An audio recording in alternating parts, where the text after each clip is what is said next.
What's going on, everybody? It's Kevin Red Fishing here. Just hanging out. I actually wanted to go and do a little fishing this morning. Actually, my first day of getting laid off. Our work is slowed a bit because we're not. I mean, everybody that our service um, companies are basically in big city work, California, and we're typically a non-essential business because we're a fabric company. But we're going to become an essential business hopefully by the first of the week. Um, we're going to start making the hospital masks and gowns, but until the first of the week when that's supposed to be set up and ready to go, we're basically laid off until then. Of course, you know, the COVID-19 coronavirus situation going on. I want to go fishing today, and I'm about to, but I'm hanging out waiting around because the weather is pretty terrible right now. It's really cold and windy. It's supposed to be close to 60 today, and I want to get out on a kayak. Um, the other day, I went out on a kayak on the Smith River in Virginia, and I want to tell you about this because it's interesting to me because it's primarily considered a trout stream.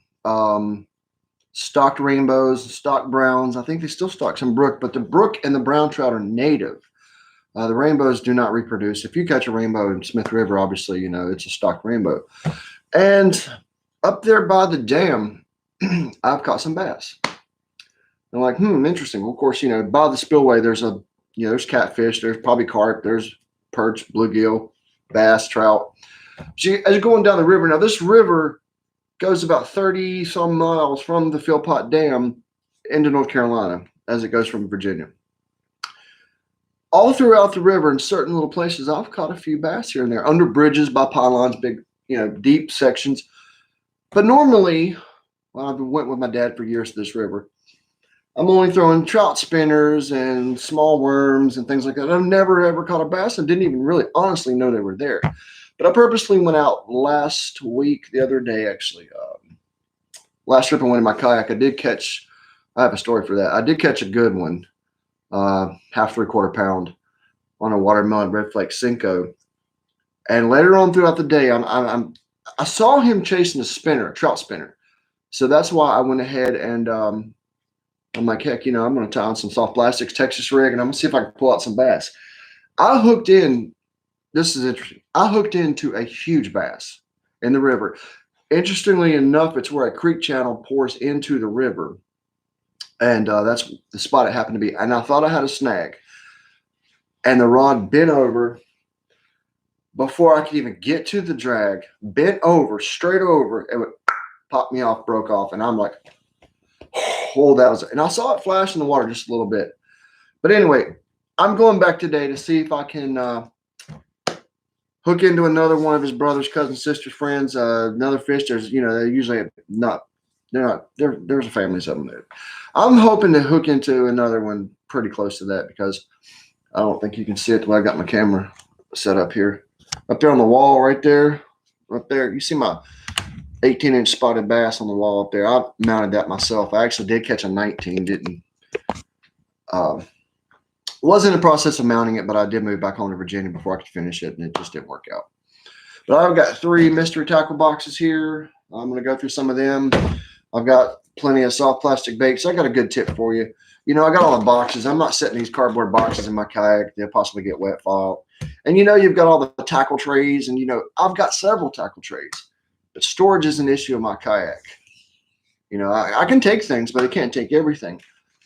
This little Ziploc bag, it's not sponsored by anybody. It has no logos on it. I got plenty of them. They work great. No, it's not fancy. Of course not. But it does what you need to do. I've got 2 rods over here. I'll show you those here in just a second, what I'm going to throw. But I've got, this little creature bait. It's a crazy looking spaghetti Medusa head on it. And it's hooked like a Ned rig with the weed guard. It does nothing. And it's got crawl pinchers on the bottom. This thing has caught me a lot of bass. This is watermelon red flake. It also comes in root beer green. I'm definitely throwing that today. And I may lose it. I don't care. It does catch bass if it can, stay out of the structure. And then I got a brush hog. I got bit on that the other day. This is a like a pumpkin seed color brush hog Texas rig. I'm gonna put a weight on it properly. And this guy did. The water's a little dark right now. I'm gonna probably throw this brighter green one too, a little lighter color.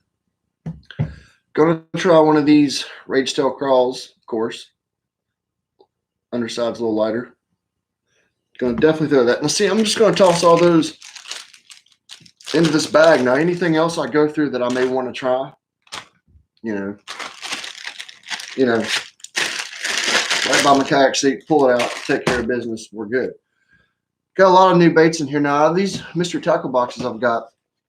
My girlfriend got me a subscription for Christmas, and we did cancel the one box because we were transitioning moving, and I didn't know, we didn't want to take the chance of it getting delivered to the apartment. So I got two out of the 3 boxes. 2 of them are bass boxes, and one is a panfish box. The reason for that is I just finished a panfish tournament, and I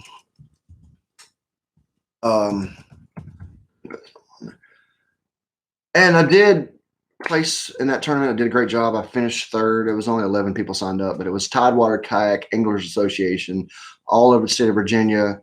As long as it was freshwater, public, you could fish it, and they pay out 1st and 2nd. Of course, I took 3rd, but it was fun. I think I finished. It was in the last video, of course.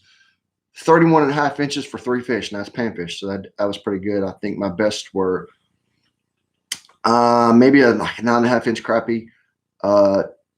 Almost caught. I did catch my 2 biggest yellow perch on this tournament. I caught a 10.5 and I caught 11. And come to find out that 12 inches in Virginia is a citation yellow perch. I'm definitely going back to that spot where I caught those. And I'm gonna try to catch a bigger yellow perch and get me a citation. But anyway, not to digress. I do want to show you guys. I got 2 people watching right now. It's interesting because I figured a lot more people be at home and nobody's working right now. But I do have a new rod. I've never shown in a video. I've never caught a fish on it. It's a Shimano Stratic CI4 2500 size, superbly beautiful. It's crazy, very expensive. I mean, not very expensive. It's by far my most expensive reel. I did pair it up with a KastKing Royale Legend 1-piece rod. It's got the black and red accents, and I think it matches this reel perfectly. I don't know how well you can see that light behind that window there. Of course, let's see if I can bring that thing in a little bit better. It's kind of, boy, shining in the camera. That's pretty crazy.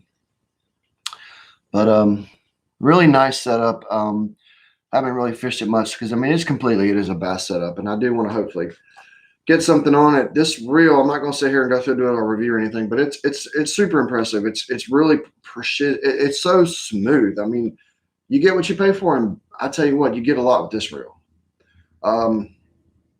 As a Maguma Light rotor, a Agani gear. Agani gear is a one-piece gear. It's not actually like forged or anything. I think it's actually just cut from solid metal. It's really good. But anyway, I'm hoping to get something on this rod today. It's, like I said, it's my only spinning rod that's a 1-piece, like a bait cast rod. It's 1 piece. You don't even break it down, which is good because this guy over here, and also, of course, a couple other rods, you got that separation in the center fluted piece you put together. And if it don't fit perfect and you feel like an idiot when you're out there, you're like, whoosh, whoosh. You keep casting and you throw your whole tip of your rod out in the water, and you look around, it's like, yeah, I did that. Thank God nobody saw it. But I've had people see it. It's kind of ridiculous. I've Gorilla Glued a couple of them before like that. But I'm going to start off on this one. Give this a shot. This little, what was that? Storm iridescent colored little swim bait paddle tail. Nothing super fancy. Got a shad dot on it. A little orangish red eye. I mean, I'm going to give that a shot today. I know a couple spots that I've seen the bass in that area hanging around some structure, and I'm going to throw a lot of things if I have to. I'm not going to get too close to my kayak. I'm going to stay off, and they don't seem to be too spookable, because I said, is that a word, spookable?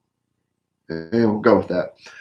But throwing out my spinner, trying to catch trout, and the sun come out from behind a cloud. I was looking down, from sitting in my kayak, I seen a big old bass fall in that spinner. I was like, Well, they're definitely in this section of the river. So again, I'm going to go back and throw some better suited baits for catching those river bass. But I'll tell you, the problem I did have last weekend is previously I was set up because I fished a 2-week panfish tournament. And also the line and everything was, panfish line. It was like 4 pound. And I did, simplify things. I just put on a couple of bass lures on the 4 pound line, and I did hook into a big fish and completely broke me off before I got to my drag. So hopefully that won't happen today if I get to go at all. This is a 4 pound camo Mr. Crappie line that it's really good line. And like I said, but my girlfriend actually hooked into a 23.5-inch walleye. Yes, Sandra, I am bored. Thanks for commenting, LOL. And you must be bored too, because you're supposed to be at work and I'm not. So what are you doing? Yeah, thanks for watching. But anywho, back to the point. Yeah, this Mr. Crappie line is a 4 pound. It's really good for panfish and crappie because it's really, low density and everything.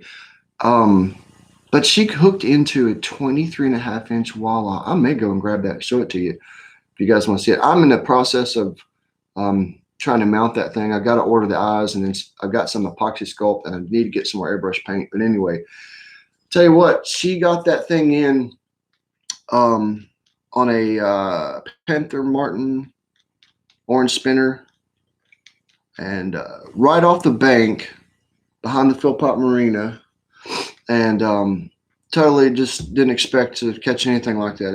I'm thinking it's her biggest fish she's landed, maybe excluding a catfish. I know she had a boat at one time and caught catfish, but yeah, totally shocked her. And again, she had 4 pound line.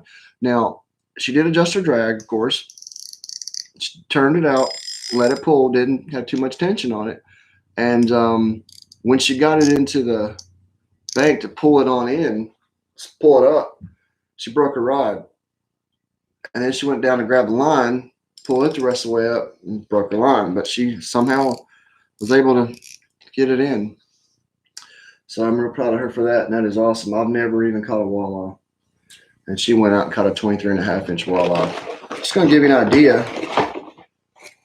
This Mr. Tackle box here has got some pretty good things. If you open the box, if you've never had one, the first thing they have in here is a catch and win contest. You can actually enter the fish and go to their Instagram and hashtag and upload your pictures and everything. It's kind of neat because they'll have a thing here: panfish, trout, bass, walleye, and everything else.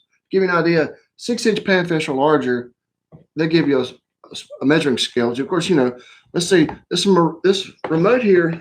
Well, that's a pretty good panfish because that's like 7.5 inches. So you can enter it. So what you would do is you would just enter it at let's see, mysterytacklebox.com/keeper, and just upload your picture. I think you get some kind of, I don't really know what the contest is. It's a contest for something. Maybe just they upload your actual picture to their website. I'm not sure.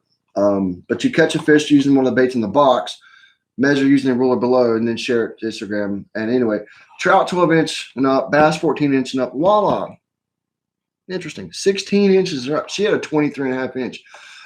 This box don't even measure that big. So let me tell you, this box right here, it's not even big enough to measure how big that walleye is. But anyway, that's pretty cool. But how about 3 people watching right now? And my girlfriend, if she's still watching, that technically don't count. I'm bored as heck. I'm just shooting the crap. I'm hoping the weather gets a little better because I do want to go fish. And then I got to get back and take care of some things like trash, maybe cleaning, doing dishes. I'm only saying that because she's watching. Of course, let's be real. One of the cool things I got in this, was this the last one? I've got 3 and I've got stuff going together. I think this was the last one. Panfish. No, this was, okay, actually, I've got a bass box, a panfish box, and then the other one's multi-species. So, having said that, I'm not sure which box this came in, but this is one of the Googan Squad. It's a Scout jerk bait. And of course, none of these I've even had a chance to really try yet. The weather's just getting, I don't think you could see that because the package is too shiny. That's the problem. Andrew. Oh, I see you retracted that. I saw what you said though. Don't get the Rona. Yeah, this is pretty cool. It's actually it's mostly clear, holographic. I don't think it's going to show. There's too much light in here. It's got a blue top, but it's mostly clear. It's got some holographic shine to it. And it's got beads in there.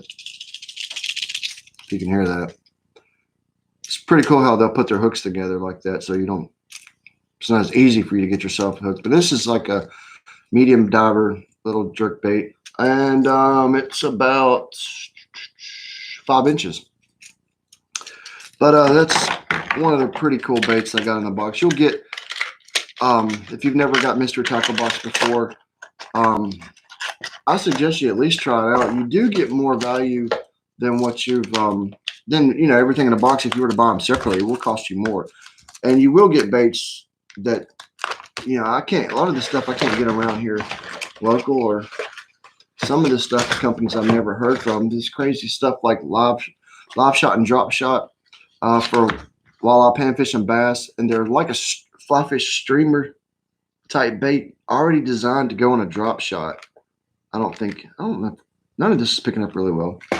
But anyway, like I said, again, I'm pretty bored and I want to go fish, but hopefully the weather gets a little bit better. And I'm just got these 2 rods ready to go.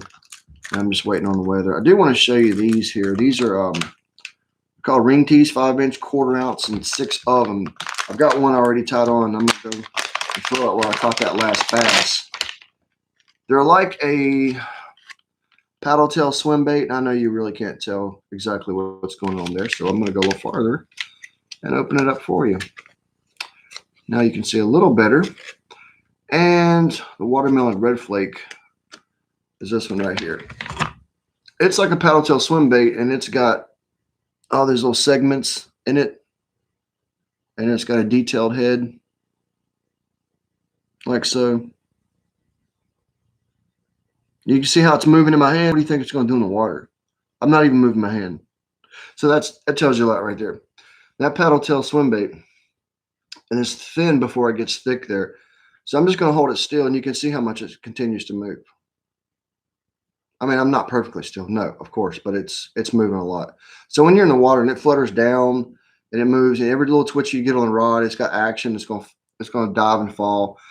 So that's really good. I'm definitely going to give it a shot and see how it works out. I've got 6 of them, different colors. One I did tie on is pretty interesting. It's kind of like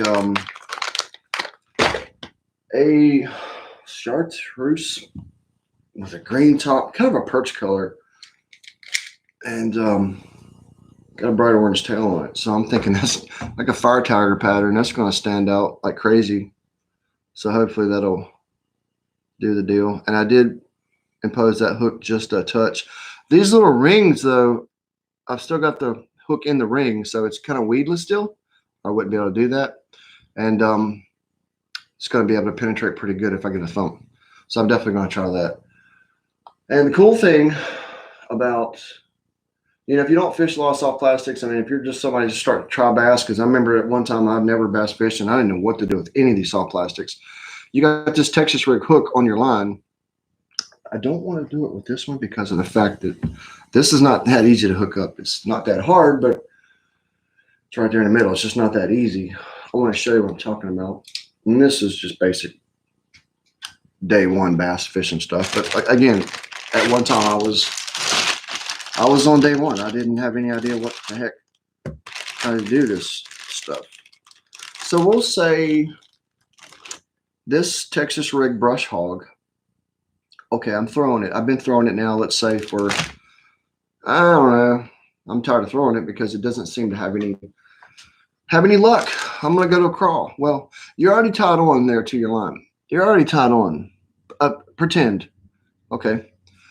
So obviously you don't have to untie. All you got to do is just re-rig your plastic to the hook, change it out. So the coolest thing, it's so easy. And I know this is just, again, oh, sun's coming out. We're going to cut this short because the sun is coming out. Pop off your hook, I don't know how good you can see this because I'm dark, my shirt here. You pop off your hook on the bottom part. Yeah, that sun from that window. I think I'm going to turn the camera. If this helps one person, it's worth it. Probably does. You know, like I said, I'm bored. This might be a little better. Let's see if I get closer. As you can see, I mean, don't pay too much attention. It's coming off. It's that simple. But you'll see when I hook up the other one. Now, all this is the same, pretty much all Texas Rig Soft Plastics. You can see this plane right here.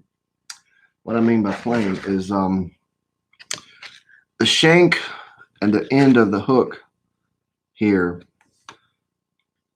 are like in one line. You can see how they're level right there. There to there is on flat surface. So it's made to go, you know, on your bait. Okay, like that. So I'm gonna go ahead and show you with a craw. You know, this is probably not one of the best to show. A worm would be the best, but I'm lazy. I'm not getting up. A lot of the baits will have a groove. That's for your hook to go in. Okay. Now I'm going to determine the center point of the worm. You're going to go in, and that distance right there on the shank, you're only going to go in an 1/8 to 3/16 of an inch. Okay. Let me get straight with that. I'll show what I mean. You want to get straight with that groove. You see my hook? It's so much light because the sun's coming out. I got to go fish now. But you see your hooks now. I popped in straight with that shank, the groove. Okay, you just come on through like this. Okay.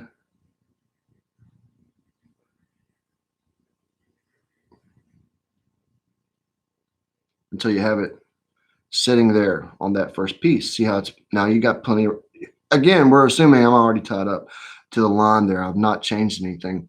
Now what you'll do here is you take your hook and you lay it by the bait, and you see, I like to look for a pattern of speck, like this glitter or something, and pick a spot. That's where your hook needs to be presented in the bait. So this point back here at my thumb where the shank is, that's where my hook point needs to go in. So I simply take it back here and go into that spot and pull it right up. It's that simple. Now, once you have one of these hooks already tied on your line, it's really that simple. You can just continue that. Like, you know, this guy wasn't doing anything, wasn't catching any fish, had no luck with that. So you can simply just change out to something like this, that easy.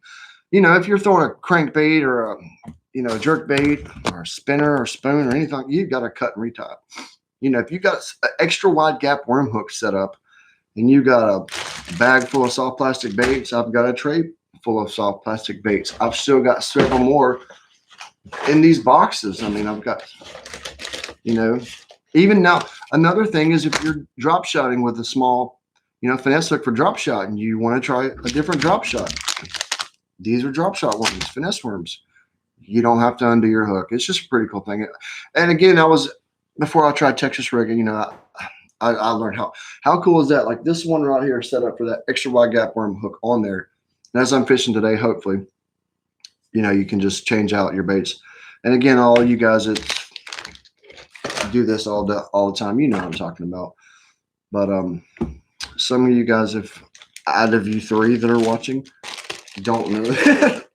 That's a good tip. I'm bored. I digress. I'm gonna go fish. I just thought I'd come on here for a moment, shoot the crap. Hopefully the sun will pop out. It does seem to be getting better. But anyway,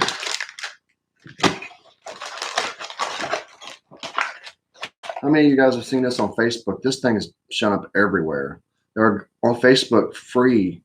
All you had to do is pay shipping. Of course, the shipping was the cost of the lure because they made so many of it, the company, they could ship them for nothing practically. I've had no luck on this. I've only tried a couple times. I think I tried once at Philpott, once at Smith Mountain. But some people have obviously caught some fish on it. I have seen that. It does work.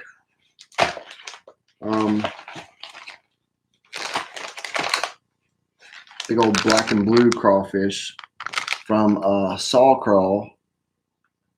Never even heard of this company before, but there's glare on this stuff. It's crazy. Trying Trying to see if there's anything interesting to show you guys before I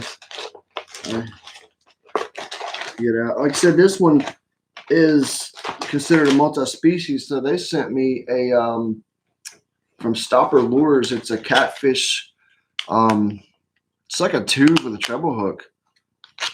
You can see that it's got a treble hook here at the bottom. It's just a tube with little holes in it. I don't know how good that's focusing. There's the holes. It's bright in here now because the sun's out and I need to go fish. You see the treble hook at the bottom. You're supposed to pack dough baits or catfish cheese or whatever, and just never try one of these, but it's pretty cool. Multi-species box. That's what you get. You get all kinds. You got panfish stuff here, bass, catfish. But I am gonna, like say for this, for example, this last box, this was the panfish box. They send you little tiny grubs, which can be put on small jigs or just fish with a small jig head, like 16-ounce crappie jig head. These are motor oil color from Z-Man.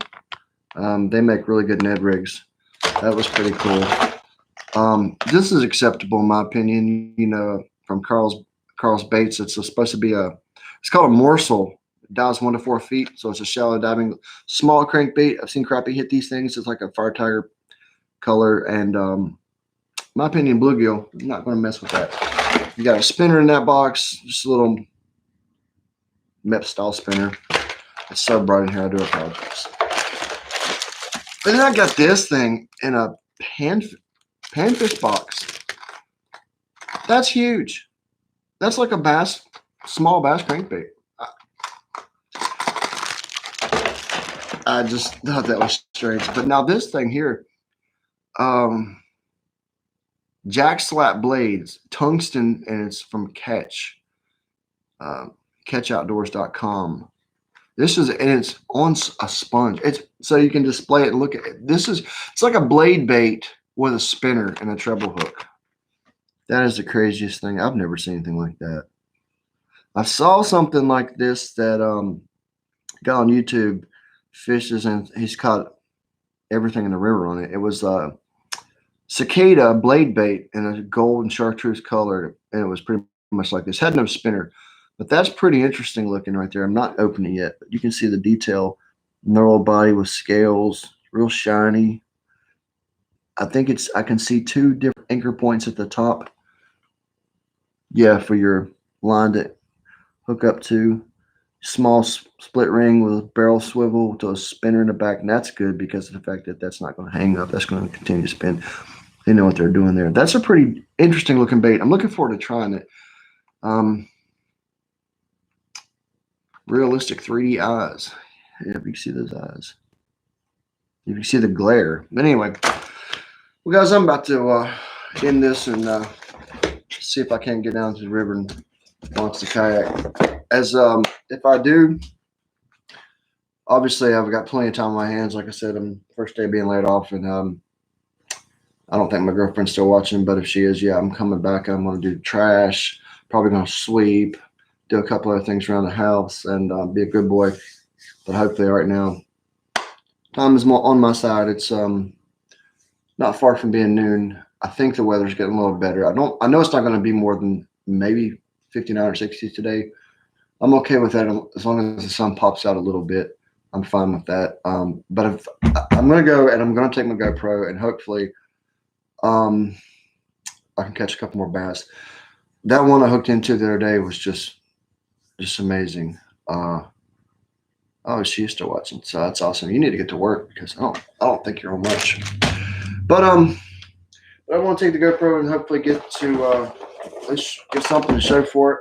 I've caught a lot of suckers in that river, a couple of panfish in that area. Now I'm just talking about this area, Smith River Sports Complex, section of the Smith River, not too far before it hits North Carolina. I know that's close to the Mitchell Bridge Road area, but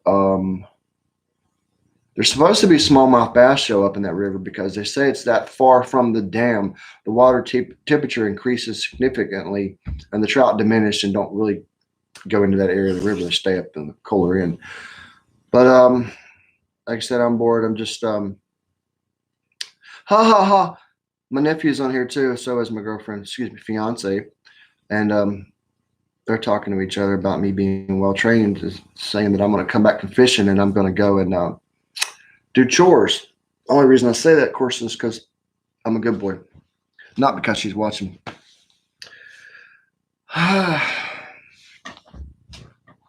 Yeah, he admits to it too. That's really funny. They're crazy.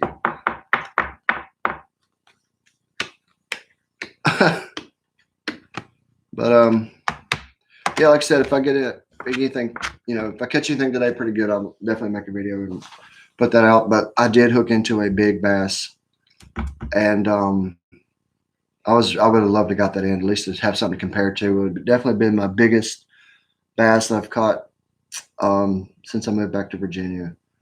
The one on the wall up there, the 18-inch spotted bass, is really good for a spotted bass, and it's not bad for a largemouth, but they go much bigger. Again, like I said, though, that thing, it felt like a snag. It was this rod right here, actually. I'll show you. It's not an ultralight rod. It's a lightweight rod. The girlfriend there, she had the walleye breaker off on the ultralight trot rod with this same kind. Now, it's still 4-pound test line, but I couldn't even get to this drag before I got popped off. I felt resistance. It felt like a snag. It didn't take off and move. It just, and then I moved it again.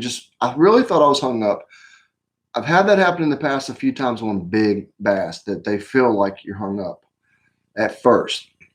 Fish come off, started moving around, and the rod completely just loaded like this towards the water, and then it popped.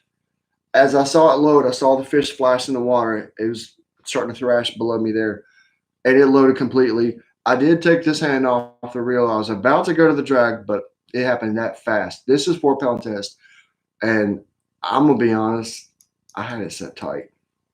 I know. It's a good habit to go out, tie a lure, before you make your first cast, test your drag. Oh, Richard Jean, the fishing machine, that crazy guy that fishes with Elmo, which is him when he's got personality complex disorders, talks to himself. It's a great guy, though. He catches some good fish. You'll see him do it quite often. He'll test it, because if you get snagged and you're trying to break free, or just get your line back, hopefully get your lure back. You will try it anyway. I do all the time. I tighten my drag so that I can break it free. Unfortunately, though, a lot of times I forget to go back and loosen it back up. That is the case why I broke off that really big bass. Forgot to loosen it back up. But you will test it like this, and I know a lot of you guys know this, but I know Andrew don't know, and he's watching. And I'm sure my girlfriend needs a refresher. But you should be able to pull a little bit. Like where I had it set when I got broke off, I couldn't pull it. You'll cut your hand, or you won't pull it. I can't pull it now. That's probably about where I had it set at. So you need to go ahead and relax a little bit. It's better to have it a little bit too loose. It's don't be ridiculous, but a little too loose, because you can always tighten it a little bit and let that fish wear out a little bit, and you can get him in. See, you want to have some drag. That's probably about where I need it for today. So anyway, Andrew, good to see you, buddy. Hope you have a great day. Sun's coming out. Sandy, get back to work. I'm going fishing. You guys have a great day. Until next time, see you later.